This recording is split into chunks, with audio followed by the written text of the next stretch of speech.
Boa noite a todos. Vamos dar início na nossa reunião.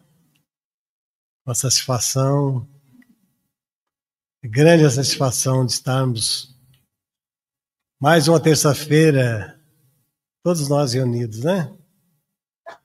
Para iniciar nossa reunião, nós convidamos a todos para fazermos a oração inicial da nossa reunião. Pensando em Deus, pensando em Jesus, pensando nos guias espirituais que assistem a nossa casa,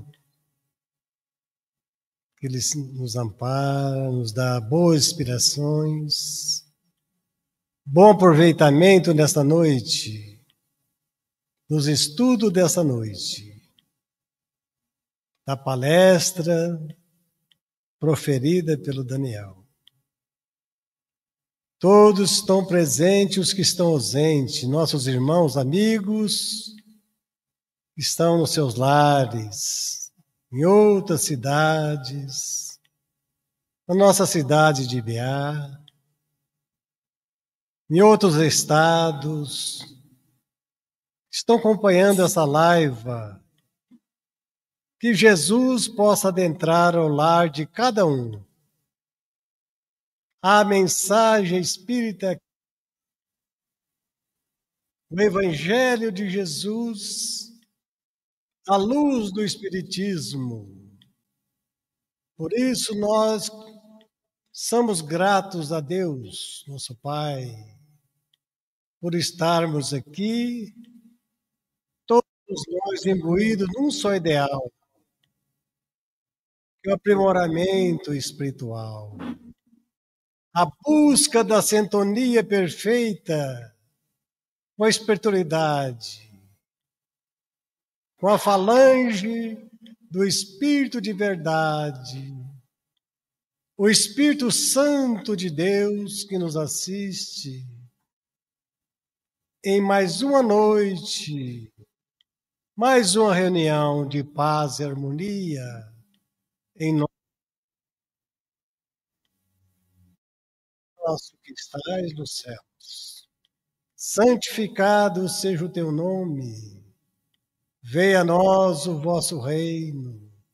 Seja feita, meu Pai, a tua vontade, aqui na terra como nos céus. O nosso de cada dia nos dai hoje. Perdoai nossas dívidas, assim como perdoamos nossos devedores. Não deixe cair-nos em tentações, mas livrai de todo mal.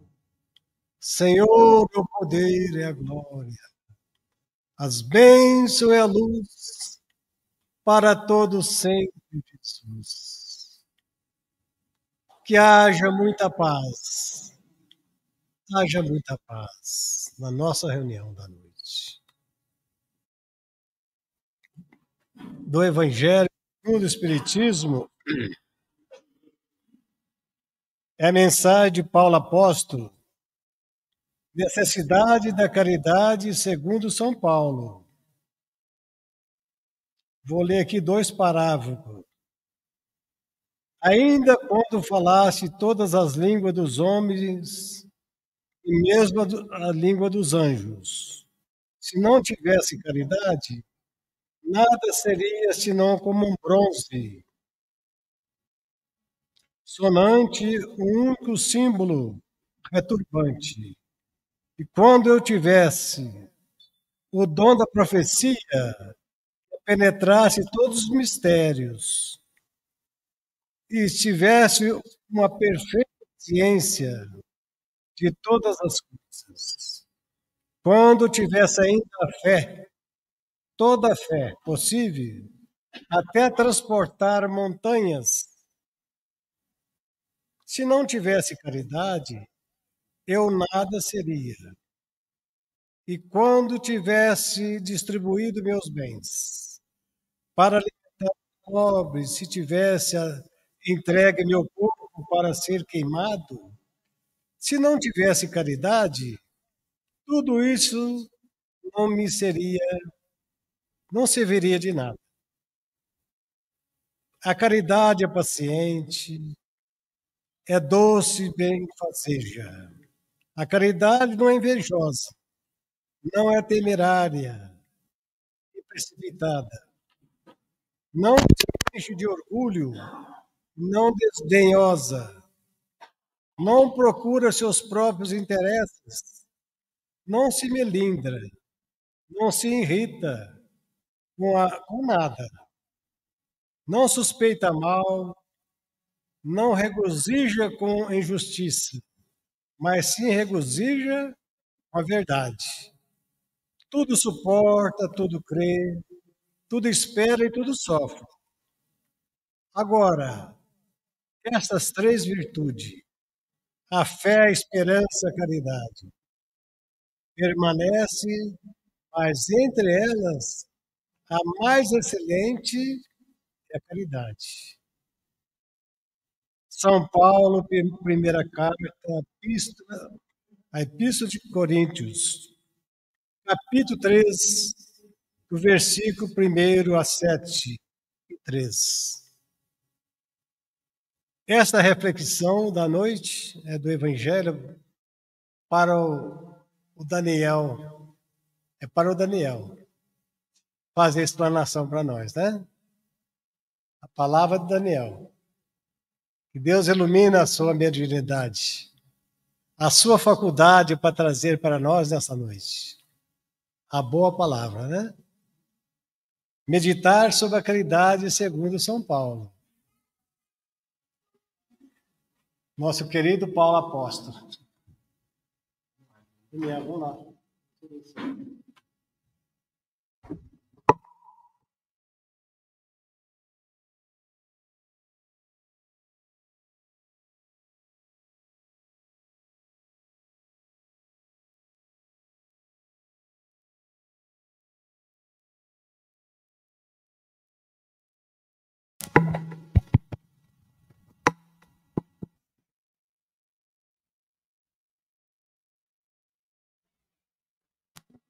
Dá um passe nele aqui, quem sabe.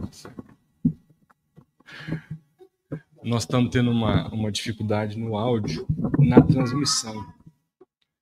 Eu troquei a bateria, não resolveu. Acho que tem que comprar outro mesmo. Mas vai dar certo. Peço desculpa aos internautas hoje, mas a semana que vem nós estaremos de microfone novo. Eu imaginei que a bateria fosse resolver, mas no princípio não. Pois bem, boa noite a todos. Boa noite, sejam bem-vindos. Tem alguém aqui vindo pela primeira vez? Você, quem mais? Só ela?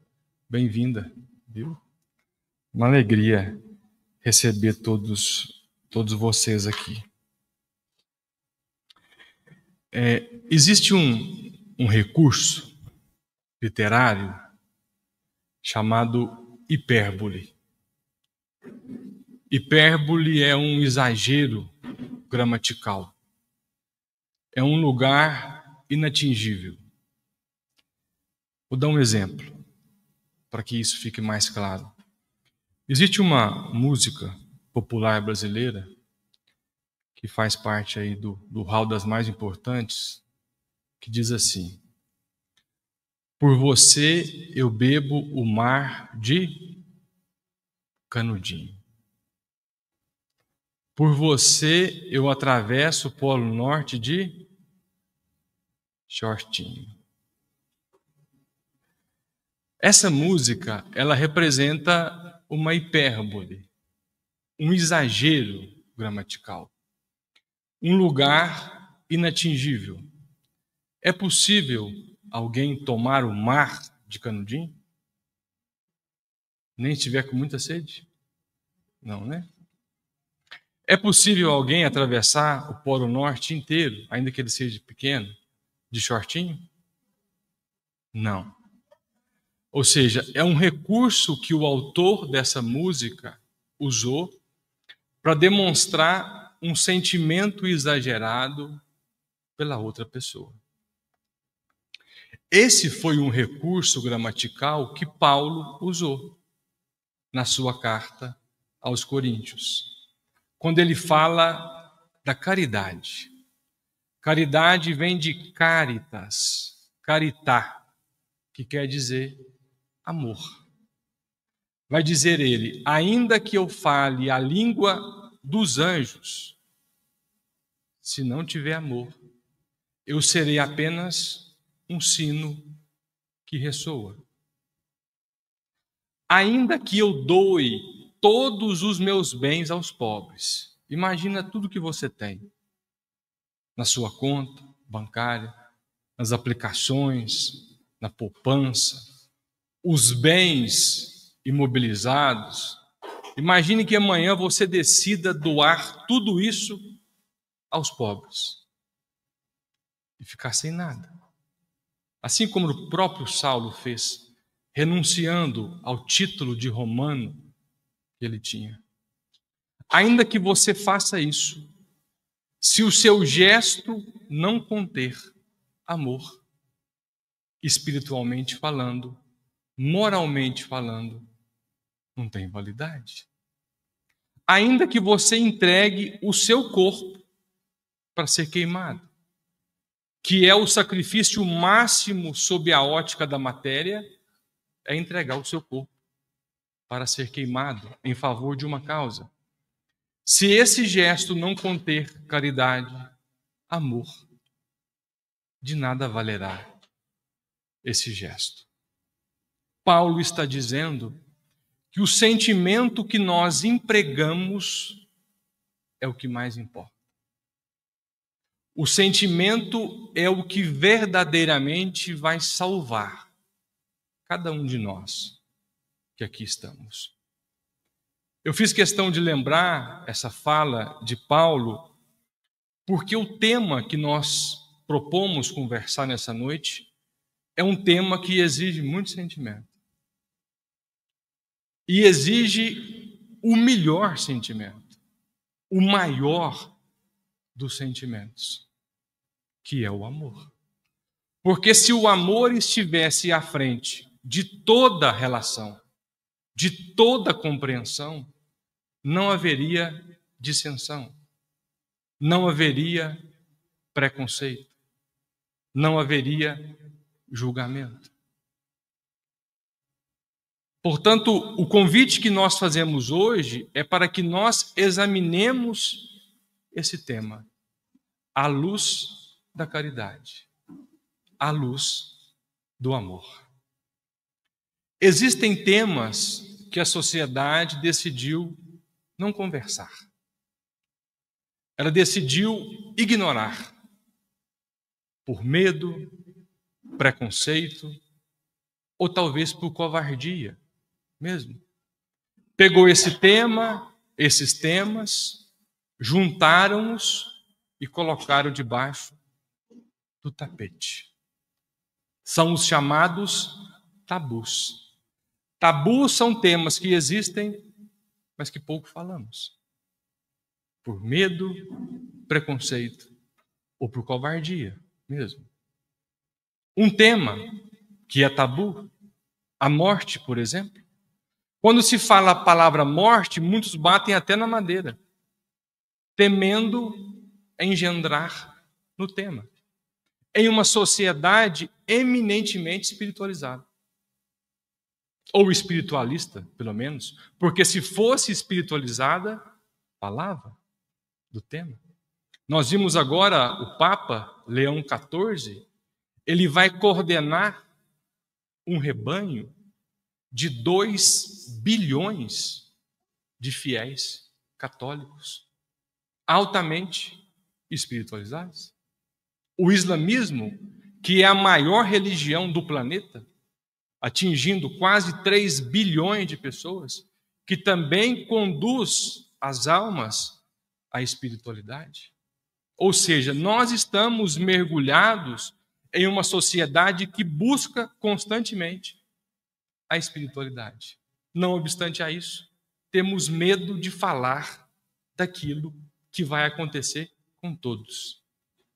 Eu não queria acabar com a noite de todos vocês mas fatalmente todos morreremos. Espero que não seja hoje, muito menos agora, aqui no centro. Fala-se muito pouco sobre a morte. Isso quer dizer que nós nos preparamos menos ainda para ela. Mas dentro do tema existe um subtema muito mais relegado: o suicídio. Não se fala sobre suicídio na casa espírita, nos grupos religiosos, por medo, covardia. Enquanto isso, os números são alarmantes. Até início da pandemia era um autoextermínio a cada 40 segundos. Hoje é a cada 30 segundos. Alguém desiste da jornada. E os movimentos religiosos que primam pela espiritualidade, se eu primo pela espiritualidade, eu tenho que considerar a existência do espírito. Em se considerando a existência do espírito, eu preciso falar da vida e da continuidade dela, uma vez que a vida não termina no túmulo. Isso aqui é um átimo diante da imortalidade que espera a todos nós. Falamos de forma superficial. No mês de setembro, quando é o Setembro Amarelo, mês mundial de prevenção ao suicídio e valorização da vida, falamos quase que por obrigação, para cumprir um protocolo social. Mas não se vai fundo. Porque temos medo, covardia ou preconceito de encarar o tema. Acho que eu já contei isso aqui uma vez. Me convidaram para ir numa casa espírita em Araxá, mês de setembro, Setembro Amarelo, e me sugeriram falar sobre o suicídio. Quando lá cheguei, a presidente da casa me chamou num quartinho e falou: olha, o seu tema é suicídio? Eu falei: é suicídio, o que foi sugerido, inclusive está no cartaz. Ela falou: eu queria te pedir um favor. Eu falei: pois não. Fale sobre o suicídio, mas sem falar o nome do suicídio. Eu falei: você quer que eu fale e não posso? Porque é um termo pesado. Será que o termo que é pesado ou a nossa visão sobre o tema que é pesado? Ou é porque nós não conversamos sobre ele que ele se torna pesado? Porque nós não precisamos conversar sobre a consequência. Nós temos que agir na prevenção. O desafio é falar da vida e não da morte. Porque aquele que morreu já foi. Eu preciso trabalhar para aquele que aqui está ainda pensando em desistir. Fazendo como? Fortalecendo-o, ou pelo menos oferecendo a ele ferramentas. Porque o que ele quer não é morrer. Aquele que desiste da vida não quer morrer. Ele quer se livrar de um problema. Mas a morte não resolve nenhum problema. Aliás, se eu tenho um, e se eu desisto, eu passo a ter dois. E aí eu disse a ela: então você quer que eu fale sobre o tema sem usar o termo? Quer que eu use, por exemplo, autoextermínio, que é um sinônimo? Ela falou isso. Eu falei: olha, só vai me desculpar, mas eu não vou conseguir. Porque em algum momento eu vou cometer o ato falho e vou falar o termo, que você considera pesado. Mas eu vou te dar uma sugestão. Podemos mudar o tema? Prontamente ela acatou. O tabu. Colocando o tema para debaixo do tapete. Mas esse não é o maior tabu. O maior tabu da nossa sociedade é o sexo. Nós não falamos sobre sexo. Nós não conversamos sobre sexualidade. Partindo do princípio que todos nós só estamos aqui porque somos frutos de uma relação sexual. Por que não falamos? Por medo, preconceito, covardia. Mas interessante, hoje se fala um pouco mais, mas a geração anterior não falava. Mas fazia, viu, gente? Inclusive, as famílias eram numerosas. Conheço uma onde eram 17 filhos. Se bem que fazer é muito melhor do que falar, né? Ou não? Olha o tanto que é difícil o tema. Olha o tanto que é difícil penetrar um ambiente que deveria ser natural para todos nós. Porque a vida decorre do sexo. Nós estamos diante de uma sociedade tão engessada que nós caçamos, inclusive, o prazer. Não se fala sobre isso. Como se fosse pecado sentir prazer. Se você não concorda, fale com Deus. Porque foi a Ele que conferiu ao sexo prazer. Olha como que o tema é pesado. Olha como que a energia do ambiente vai ficar diferente. Qual que é o nome do órgão responsável por fazer as trocas gasosas do nosso corpo humano? Qual que é o nome? Qual que é o nome?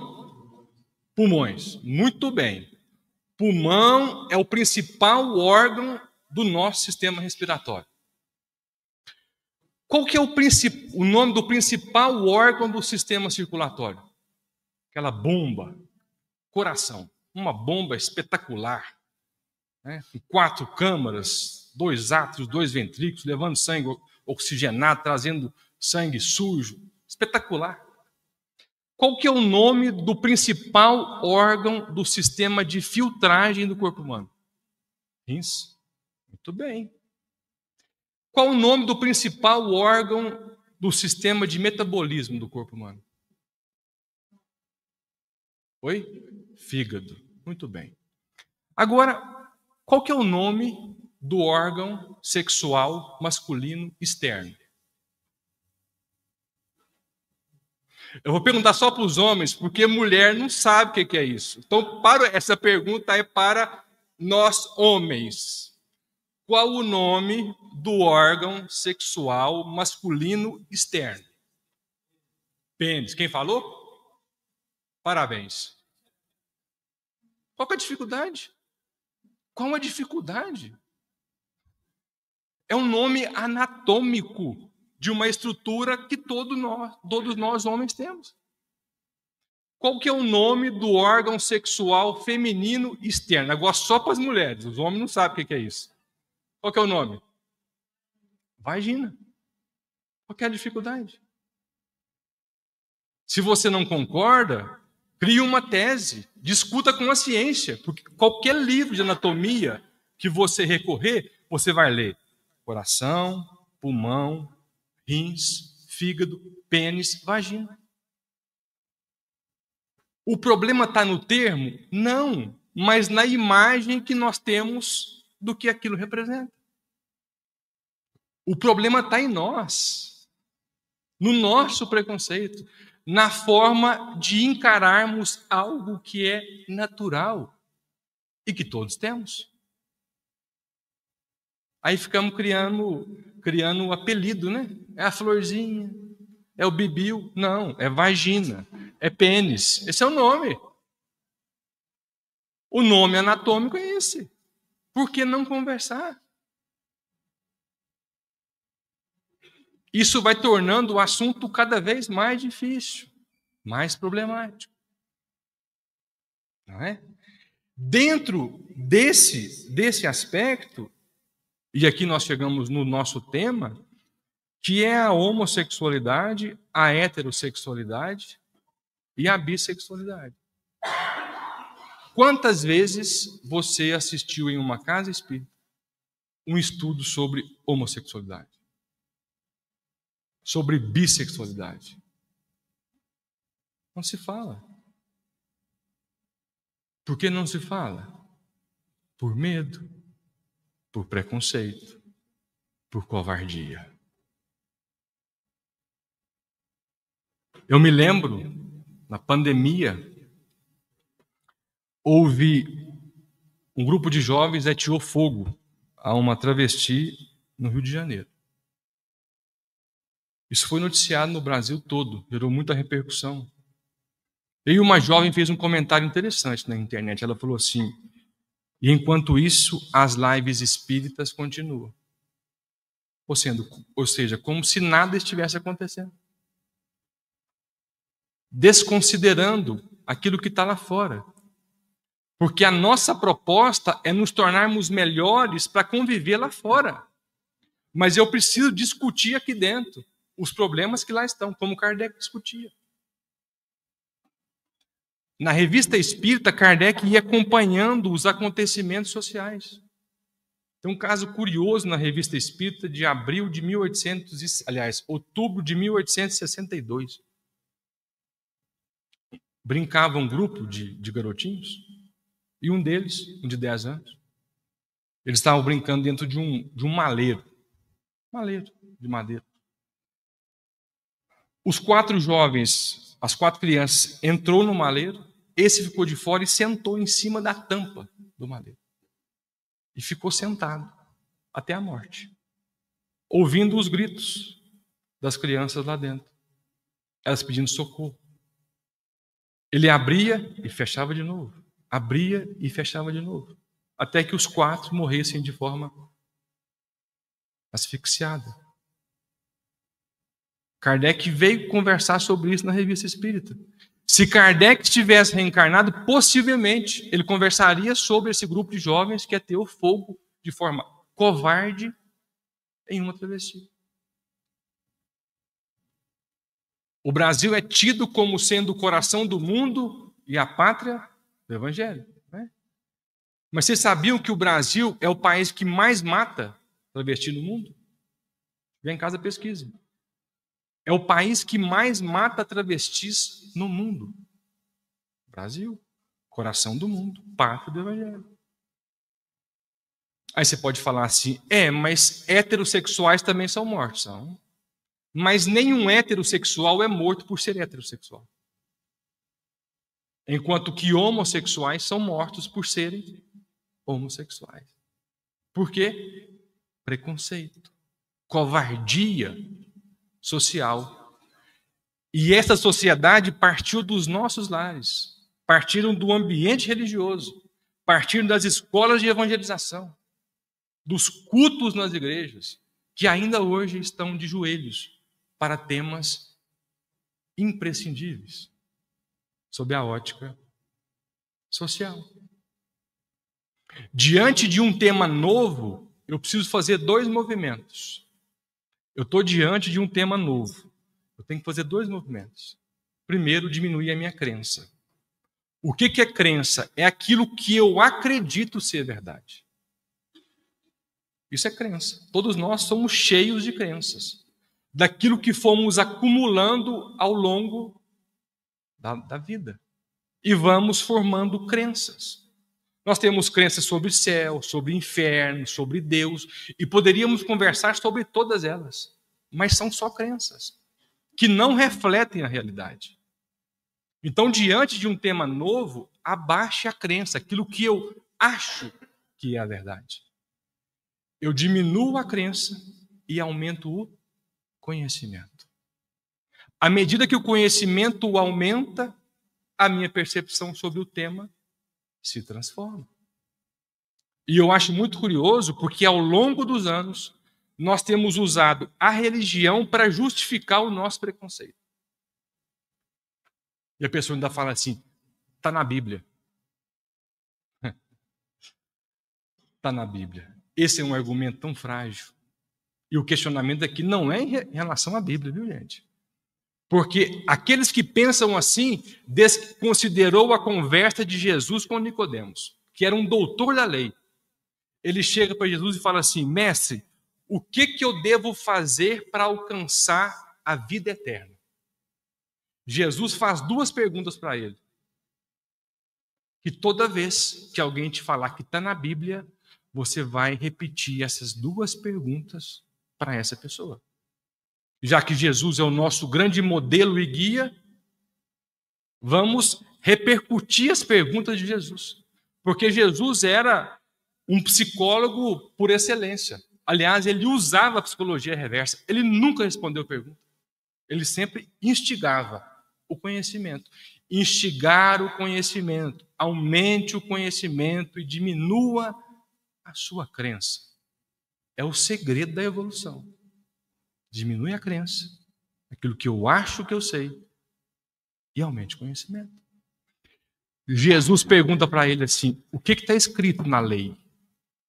Ele repete: amarás o Senhor teu Deus de todo o teu espírito, teu entendimento, a tua força, e ao próximo como a ti mesmo.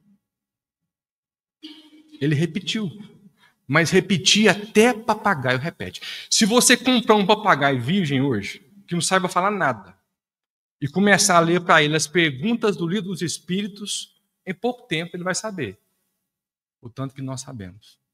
Porque ele está só repetindo. E às vezes, a pessoa que fala assim, está na Bíblia, ela está só repetindo. Mas repetir não é o mais importante. O mais importante é a segunda pergunta. Jesus pergunta para ele assim: como tu lês? Essa é a pergunta. Como que você está lendo o que está escrito? Qual é a sua interpretação sobre o que você está lendo? Esse é o mais importante. Porque quando eu falo daquilo que está escrito, eu estou falando de mim. É da minha maturidade. É da minha capacidade em decodificar aquilo que está escrito. E existem pessoas que conseguem decodificar o que está na Bíblia. Outros só repetir. E geralmente, aqueles que condenam e que atacam só repetem. Não conseguiram ainda absorver o espírito da letra. E por que a nossa proposta aqui é de trazer uma visão? É uma visão só. Aí eu lembro de um filme que está até... Nós passamos por ele agora, Conclave. Alguém aqui assistiu o Conclave? Levanta a mão. Você viu? Alguém mais? O Conclave retrata os bastidores da eleição de um Papa. A eleição do Papa em si é só o pano de fundo. A grande lição do filme é a dificuldade que existe no ambiente de convivência. A luta pelo poder, pela autoridade. Essa é a dificuldade. A política que há em todos os ambientes. E aí, o cardeal que estava coordenando o conclave, ele fala uma coisa interessante. Ele fala assim, olha, quando ele vai começar lá, quando vai começar o escrutínio, a votação, ele faz uma homilia bacana e ele encerra com uma frase que está me perseguindo já há alguns meses. Eu assisti esse filme em janeiro. Ele fala assim, o maior pecado é a certeza. O maior pecado é a certeza. Hitler matou mais de 50 milhões de pessoas porque estava certo do que queria fazer. Embora o que ele estava fazendo é algo assim difícil de compreender. Como que ainda hoje existem pessoas no nosso meio, assim como nós, que temos um pensamento como esse.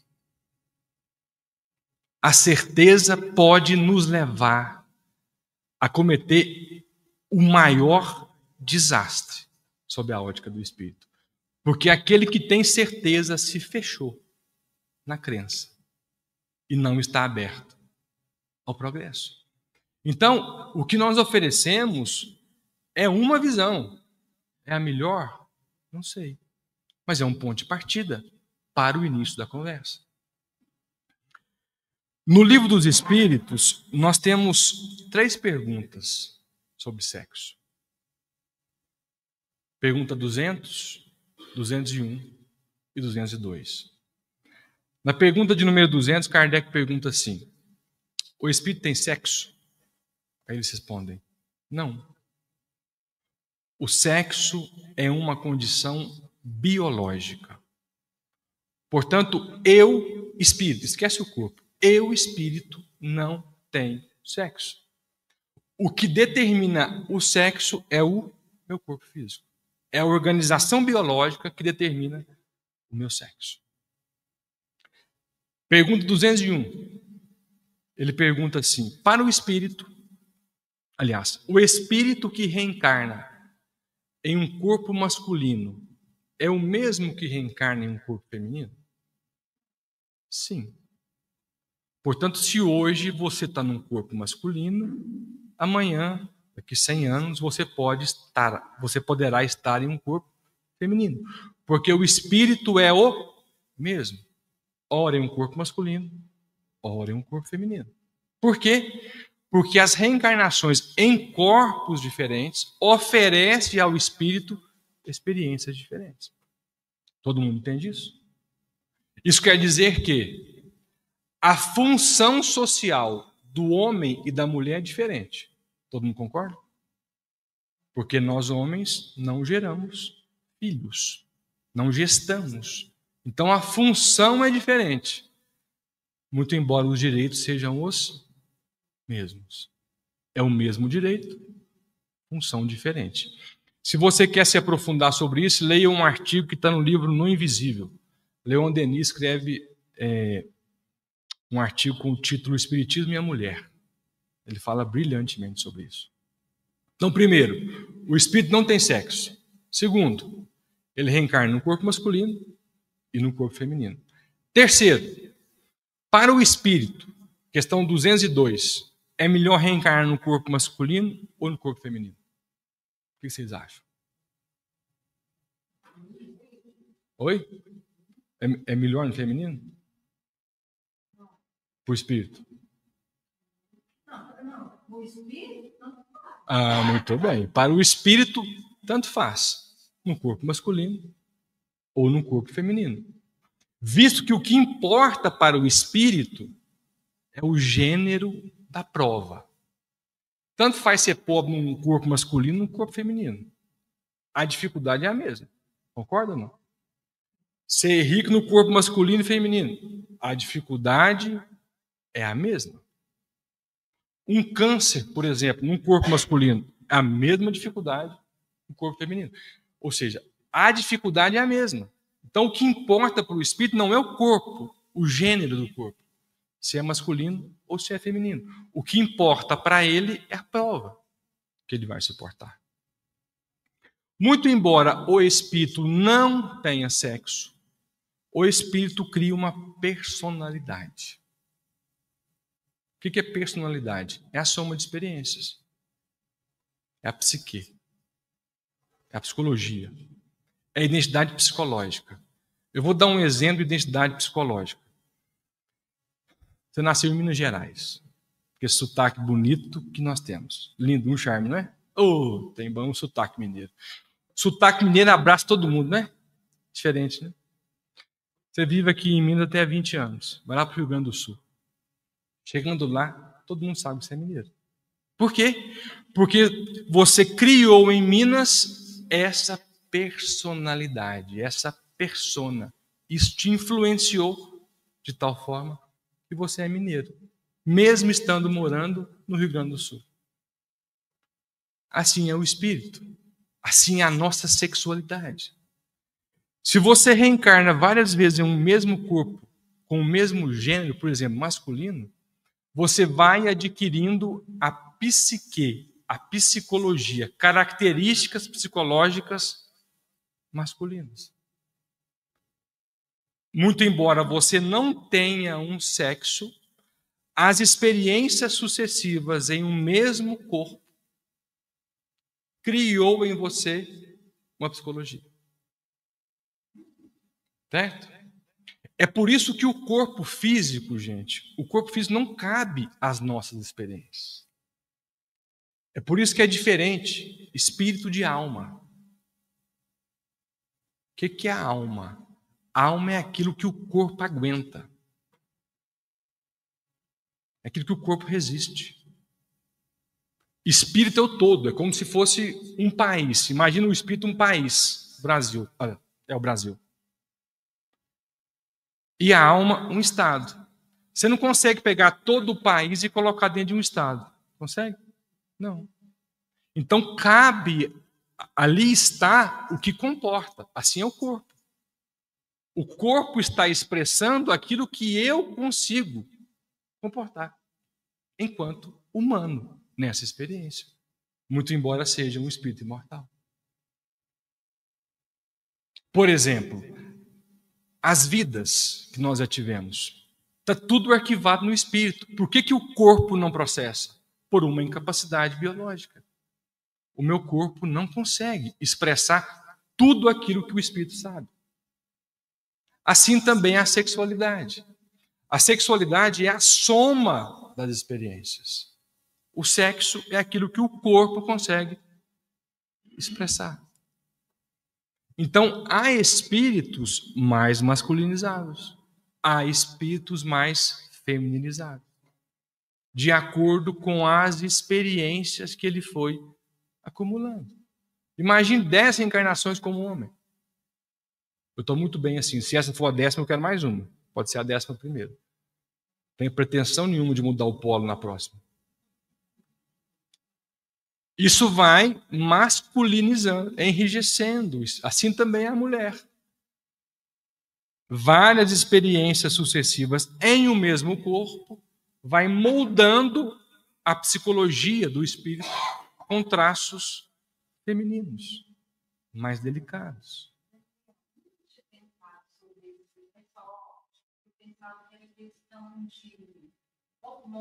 Hormônio.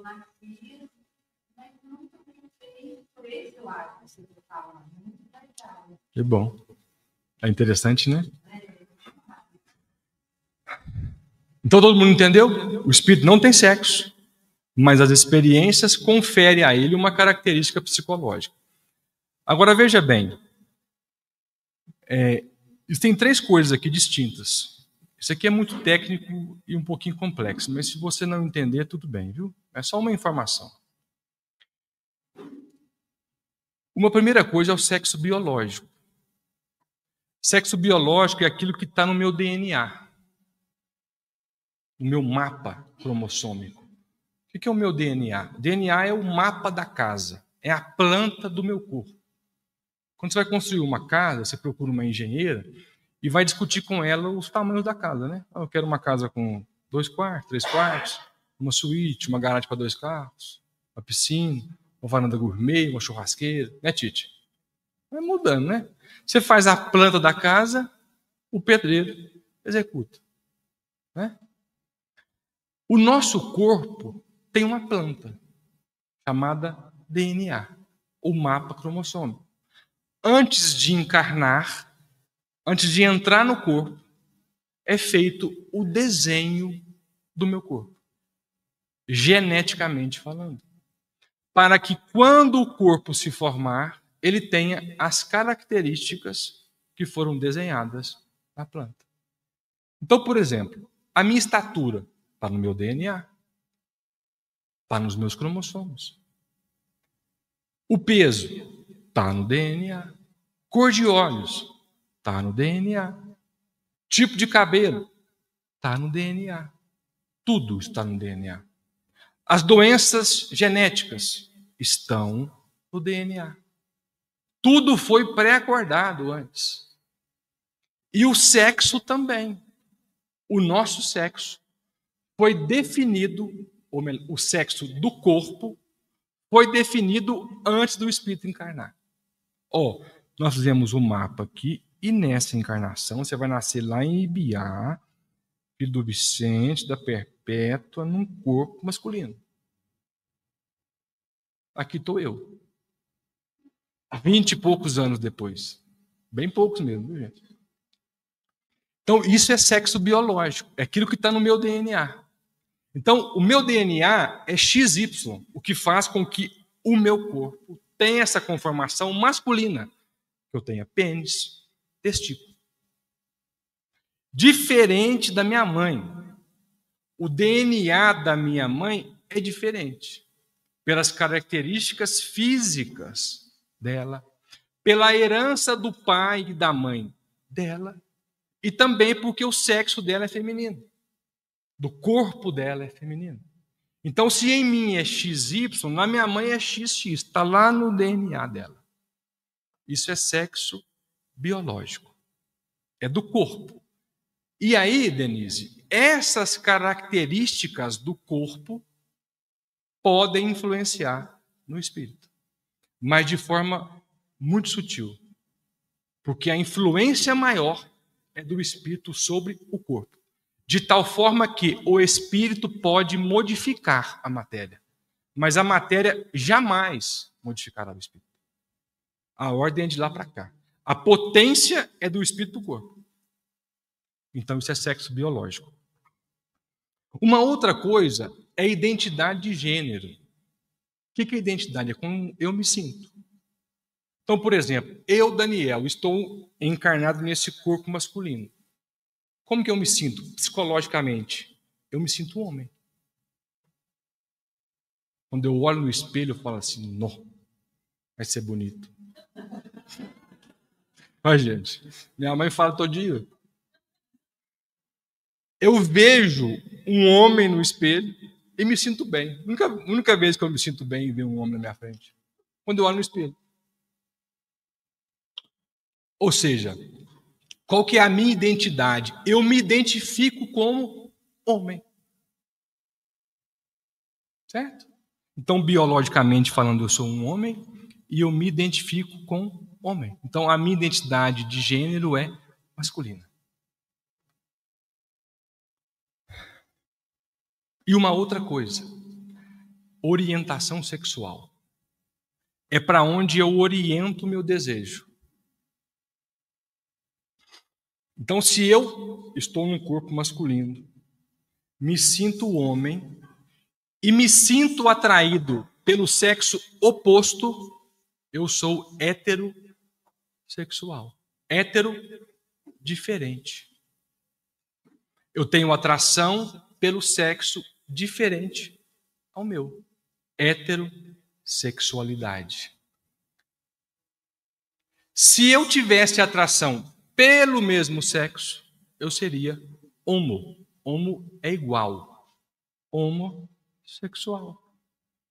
Se eu tivesse atração pelos dois sexos, eu seria bissexual. Atração pelos dois sexos. Então, veja bem, um espírito encarnado num corpo masculino, que se reconhece do gênero masculino e tem atração pelo gênero oposto. Agora tem um detalhe aqui interessante. Existem espíritos que reencarnam em um corpo. Vou dar um exemplo que todo mundo conhece. Ele reencarna num corpo feminino, só que ele não se reconhece nesse corpo. Quando ele olha no espelho, ele fala assim, não, esse corpo é feminino, mas eu não me vejo como mulher. Então não há uma consonância entre o sexo biológico e a identidade de gênero. Ele está num corpo onde ele não se reconhece com aquele corpo. Ou seja, o corpo está levando para um lado, mas a psique dele pende para o outro lado.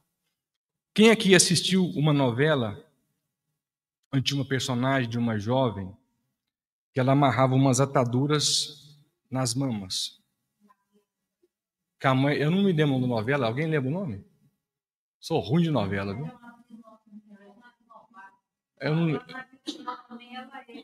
Eu não lembro, não. Aquele caso, ali é uma transexualidade. Porque o espírito reencarnou em um corpo feminino, o sexo biológico dela era feminino. Mas ela não se identificava com aquele sexo. Força do querer? Não sei.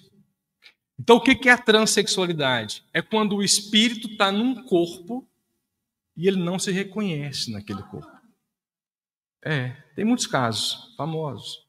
Inclusive, alguns passam, pelas alterações morfológicas, estéticas, porque ele não se reconhece naquele corpo. Quando isso acontece, nós temos o fenômeno da transexualidade.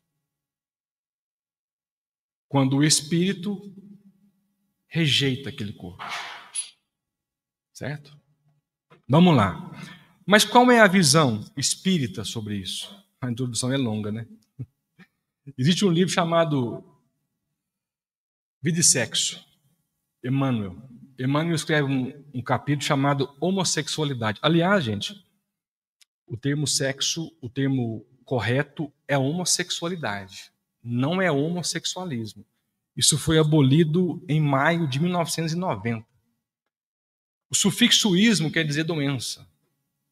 E a ciência comprovou que não é uma doença, é uma condição. Então o termo certo é homossexualidade, heterossexualidade, bissexualidade.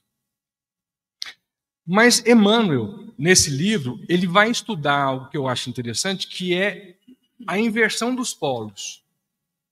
Imagine você reencarnando várias vezes em um corpo masculino. E na próxima ele fala assim, Daniel, tem jeito não. Na próxima você tem que reencarnar num corpo feminino. Vou dizer uma coisa para vocês. Não conta para ninguém não, mas eu vou enfrentar dificuldade. Eu vou enfrentar dificuldade para inverter o polo. Que eu estou num polo, vou ter que ir para o outro polo. Isso é natural. E aí Emmanuel coloca um espírito que reencarnou várias vezes em um mesmo corpo, em um mesmo tipo, biologicamente falando, sexualmente falando, de um mesmo gênero, quando ele foi inverter o polo. É natural ele arrastar para aquele corpo as características psicológicas com as quais ele está habituado ao longo dos séculos. Então, por exemplo, vamos pegar por base aqui 100 anos, 80 anos uma reencarnação. Você reencarna 8 vezes, 10, 800 anos. O intervalo entre uma e outra vai 1.500 anos. Tem 1.500 anos que o Daniel só reencarna em corpo masculino. Na próxima, quando ele pular para um corpo feminino, porque ele precisa dessa experiência em um corpo feminino, ele vai reencarnar num corpo feminino, arrastando a característica psicológica masculina. É o fenômeno da transexualidade ou da homossexualidade. Aí eu pergunto para vocês, cadê o erro aqui? Qual que é o erro? Nenhum. Não tem erro. O erro está na minha crença. O erro está na minha ignorância. Por não considerar as experiências sucessivas do espírito, que é natural. Imagine você, mulher, feminina, né, que adora se maquiar, se produzir, arrumar o cabelo, né, passar perfume, fazer as unhas, ter uma vida fitness, né, usar um salto alto, sapato bico fino. Na próxima, Deus fala para você assim, a casa caiu. Na próxima, não queria te falar não, mas você vai reencarnar num corpo masculino. Fatal. Você vai reencarnar num corpo masculino, mas com toda aquela periquitice que está no seu espírito, que está na sua psicologia. Qual o erro? Não tem erro. É natural. É o processo natural de experimentação, sob qual todo espírito está sujeito. Eu e você. Cuidado ao condenar, porque pode ser que na próxima, pode ser mesmo, viu, gente? Pode ser que na próxima a vida te convide à mesma experiência. E Emmanuel fala assim, quem não entende a dor do outro, fatalmente terá que passar por ela. Comece a olhar com outros olhos. Comece a colocar amor nos seus olhos. Caridade nos seus olhos. E entendendo que quem permitiu aquilo foi a misericórdia divina. Isso está para além da vontade, do corpo, das condições sociais machistas, patriarcais e, friso, covarde. porque não fala de forma natural sobre esses assuntos. Participava de uma live, já estou concluindo, viu, gente? Participava de uma live e uma jovem colocou assim: enquanto o Espiritismo continuar falando que homossexual e bissexual e transexual está na condição de expiação e prova, nós vamos continuar mantendo esse estereótipo de que o certo é ser hétero e errado é ser homo. O Espiritismo não fala isso. Quem fala isso é o espírita, que só repete, mas não entende o que está escrito. É Jesus para Nicodemo: como tu lês o que está escrito? Eu estou lendo, mas ainda não sei o que estou lendo. É o papagaio repetindo o que está escrito. O Espiritismo nunca falou que todo caso de homossexualidade, que todo caso de transexualidade é prova, é expiação. Ele não fala isso. Isso é uma visão equivocada, deturpada. Isso não é doutrinário. Isso é básico de qualquer interpretação doutrinária. Portanto, a homossexualidade, a heterossexualidade ou a bissexualidade são condições naturais do espírito. E Emmanuel diz algo extraordinário. Ele fala assim: olha, vai chegar um tempo em que o espírito vai adquirir a condição de bissexualidade. O nosso olhar é tão mesquinho e tão atrasado que eu só consigo enxergar a bissexualidade sob a ótica da atração. Não é isso que ele está falando. O que ele está dizendo é: com o passar das experiências, o espírito vai adquirir a persona masculina e feminina. Quando ele tiver que reencarnar num corpo masculino, ele vai reencarnar envergando características masculinas. Quando tiver que reencarnar em um corpo feminino, vai reencarnar envergando características femininas. Olhar estreito, pequeno. Mais uma vez, diminua a crença e aumente o conhecimento. Quero encerrar com uma história famosa do padre Fábio de Mello. Eu sabia que ia dar tempo, viu, gente? Nem vou abrir para pergunta, porque não dá tempo mesmo. O padre Fábio de Mello foi convidado para ir no aniversário da Marrom Alcione, na Quadra da Mangueira, no Rio de Janeiro. Ele foi, muito amigo dela. Lá chegando, ele sentou, ele falou que ficou lá em torno de 50 minutos, 1 hora. E diz ele que em algum momento da festa as pessoas começaram a se encorajar e ir até ele para solicitar que ele tirasse uma foto. E eis que ele observa que lá no fundo tinha um travesti. Ele pensou assim: o que eu pensei, o que todos nós pensamos, se estivéssemos no lugar dele. E se esse travesti quiser tirar uma foto comigo? Preconceito. Preconceito. Ignorância. Crença limitante.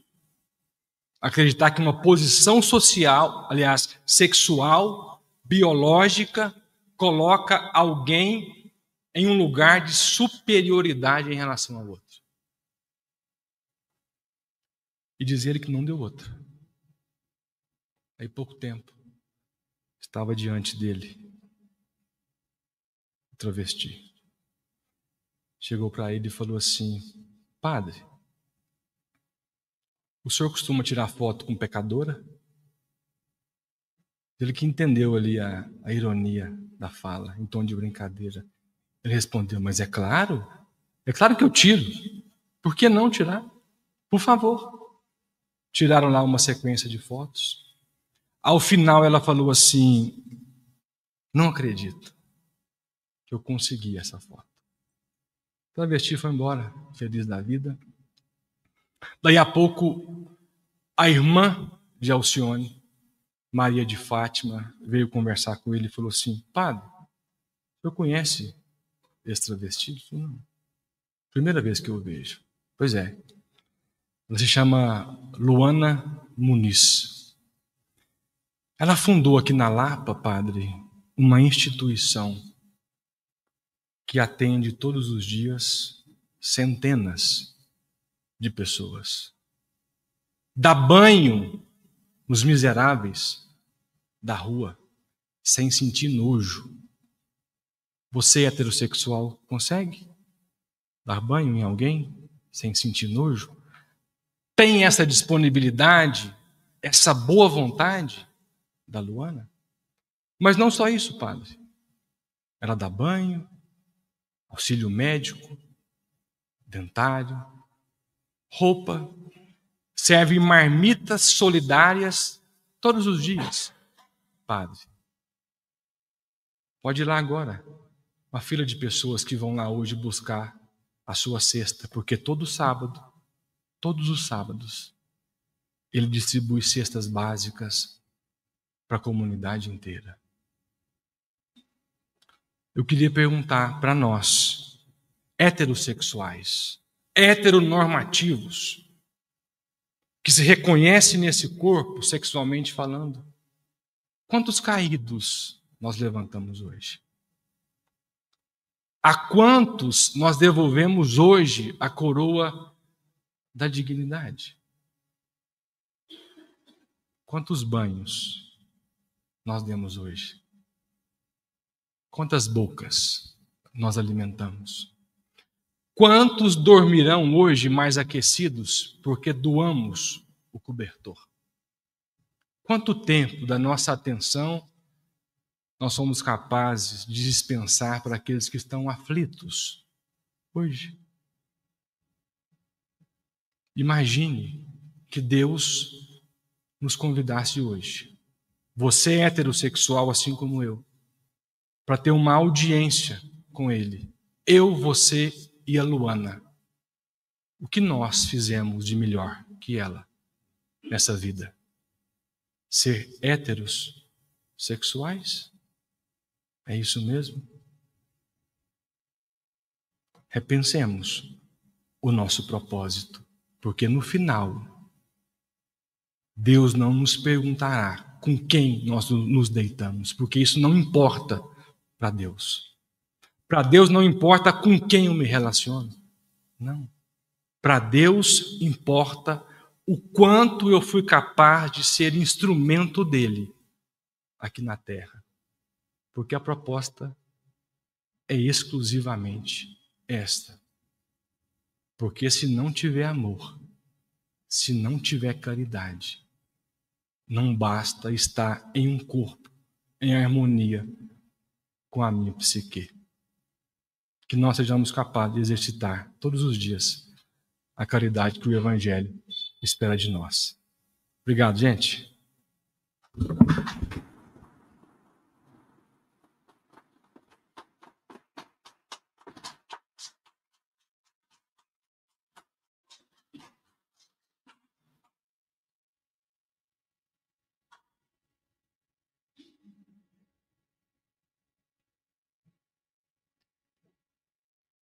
Eu não posso deixar de dar os parabéns ao nosso filho querido, né? De ter a coragem de falar desse tema tão importante, né? Que é um tabu, né? Porque tanta ignorância do ser humano, né? Ver com maus olhos aqueles que são nossos filhos, nossos irmãos, né? O mesmo espírito, o mesmo sangue, né? Esse irmão nosso que estão passando aqui na terra, esses irmãos que estão em ação, a única coisa que se diferencia nós aqui na terra chama-se virtudes. Virtudes. Porque o homem virtuoso, ele aceita as pessoas como ela é. Nós não podemos ter preconceito, não podemos ter orgulho. Todos nós somos espíritos viajores, né, da vida eterna. Nós podemos vir em condições, às vezes, muito mais difíceis, né?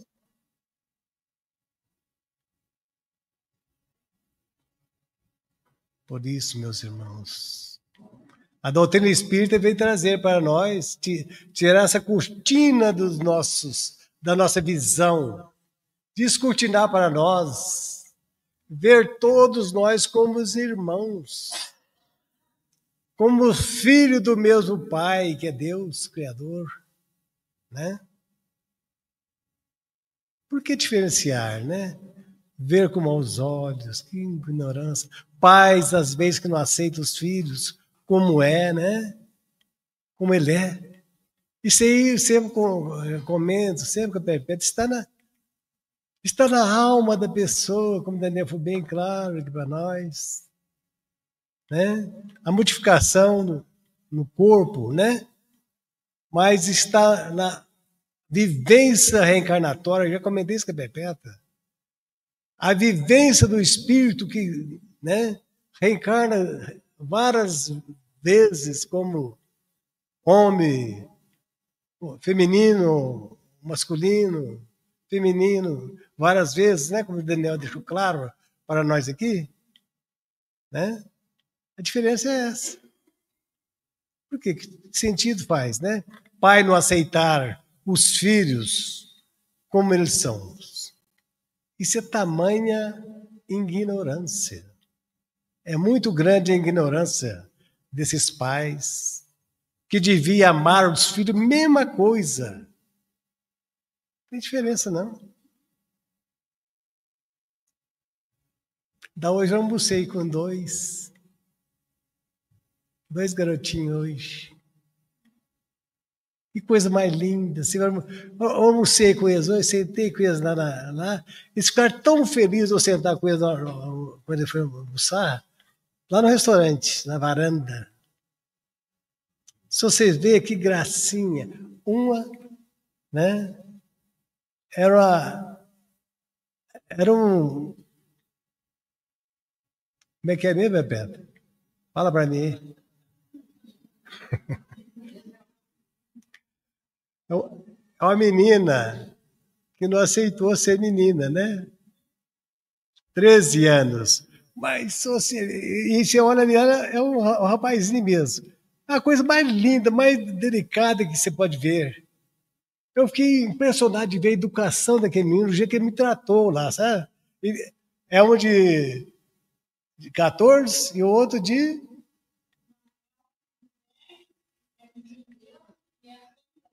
3. Mas depois é aquela mocinha que está na característica do rapazinho, né? Mas é que educação, que lisura daquele menino. Eu fiquei encantado de ver. Eu tive o prazer de almoçar com os dois lá hoje, sentados lá na varanda, lá no restaurante.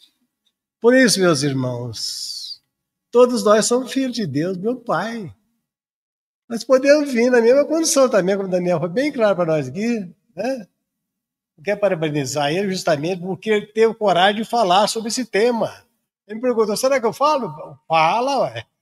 Por que não falar? Isso tem que esclarecer, nós temos que esclarecer, gente. Ele tem a facilidade de falar, vamos falar, né? Porque é necessário tirar esse tabu, né?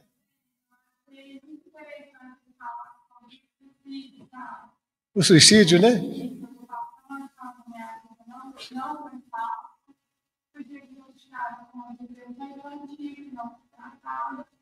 E hoje em dia, a minha psicóloga, nesse caso, conversar comigo, sempre é um caso crônico, estou tomando 8 antidepressivos por dia, então, assim, é muito remédio, muita coisa, muito preconceito. Ai, cara, eu tô de doida. Eu falei pra pessoa, então eu tô doida. O que é que eu tô doida? Sabe, é muito preconceito. E é uma dor terrível sentir. Tentei suicídio na semana passada. enjoa de tanta, sabe, de tanto ouvir as pessoas, sabe? Sei, sei. Ruim e me afetava na aula. Eu tenho um filho de 3 anos. Na aula, eu não tentei nem meu filho, sabe? Sei, sei. Então, assim, a hora que eu falo de filho dele, assim, eu tinha que estar aqui. Quem tá? Não foi por acaso, né, filha? Não foi por acaso. Então, né? O tanto que foi bom falar sobre o suicídio, né? Tem que falar, meus irmãos. Por que não falar? Não é isso? Falando vai tirar as pessoas daquele tormento, né? Que o suicídio é um tormento na vida do espírito quando ele desencarna. A verdade é essa. O tormento triplica na vida dele. A pessoa, ó, e doido, que fala por ser de doido, é doido aquele que não conhece o que a pessoa está falando, do processo depressivo, a depressão, né, que causa isso aí, porta fica aberta para as obsessões. A depressão, nós abrimos a janela para obsessão, aquele espírito ventila na mente da pessoa para cometer esse ato. Mas Jesus recomendou para nós, orai e vigiai, para não aceitar essas sugestões desses espíritos que levam a pessoa antes da hora. Entendeu? Você fez muito bem ter vindo aqui e continuar vindo. Continua vindo. E aqui, sinceramente, é a nossa salvação. A casa espírita é a nossa salvação. Por quê? Salvar. Porque tira nós desse pensamento. Doutrina essas entidades, entendeu? Que está nos tormentando, né? A casa espírita vai conduzir esses espíritos. Te deixar sem paz.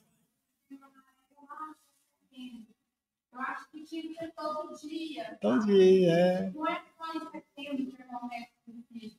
Uhum. É o ano todo. Sabe? Aqui em janeiro, a gente teve caso, né? A gente tem uma senhora. Então, assim, é uma coisa que é pouco falar, sabe?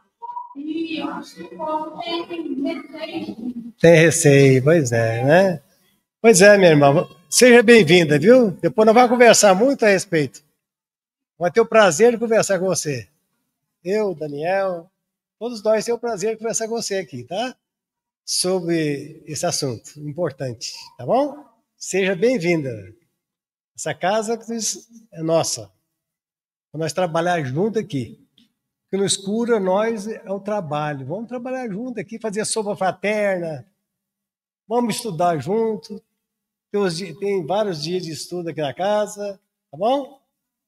Tem orientação. Você é a nossa irmã do coração, viu? Bem-vinda. Mas eu queria só falar uma coisinha aqui agora, sabe, meu? Tá passando a hora ali, mas eu vou falar, entendeu? Que me deixou eu emocionado ali para mesmo na evangelização das crianças ali, antes de começar a palestra, né? Tô lá, o Pedro tá sozinho lá. Falei, deixa eu lá ver o que o Pedro tá pensando, sentadinho lá, o garotinho, né, o Pedro, o netinho, meu netinho. 11 aninhos. Sentei com ele lá, falei assim, Pedro, vai fazer 12 aninhos, né? Porque os dias, né? Vou fazer 12. E escola? Tá bom, mano, tá bem. Você já pensou que você tinha vontade de formar, né? Quando você crescer, tá? Sabe, vovô, eu tinha sim, sabe? Eu tinha vontade de fazer palestras, igual o pai faz. Fazer palestra como meu pai faz. Que para mim me deu uma emoção tão forte, entendeu? Ele não falou que ia ser um doutor, um engenheiro, né? Não, eu queria fazer palestra igual meu pai faz, tá vendo? A vontade dele de fazer isso aí. Lá na evangelização agora, ele falando para mim. Mas me deu uma emoção tão forte lá, sabe? Eu falo, quanto que é importante, meus irmãos, nós trazer nossos filhinhos para a evangelização, nossos netinhos, né? Vamos trazer eles para a evangelização, que lá tem uma turminha lá, que gracinha deles lá. Que bonitinho que está lá. Mas o meu netinho Pedro, eu achei tão engraçadinho, ele ficar sozinho lá, pensando sozinho lá, certo? Até que os outros chegassem. Vamos fazer a prece, então, nesse momento? Vamos agradecer o nosso bom Deus, nosso Pai querido, nosso Pai que tudo sabe e tudo vê. A necessidade de todos nós aqui na Terra, que nós somos espíritos, viajores da vida eterna, que vamos reencarnar. Quantas vezes for necessária, até que nós conscientizamos que nós somos todos irmãos, filhos do mesmo Pai, que nós não possamos ter orgulho, não ter orgulho dos nossos irmãos queridos, não se orgulhar jamais daqueles que não querem seguir o caminho da redenção, de buscar a reforma íntima, de buscar o burilamento espiritual, que é para isso que nós reencarnamos, para aprender a amar, louvar a Deus e agradecer a Deus, e pedir a Ele que sustente cada um na fé, no amor que transporta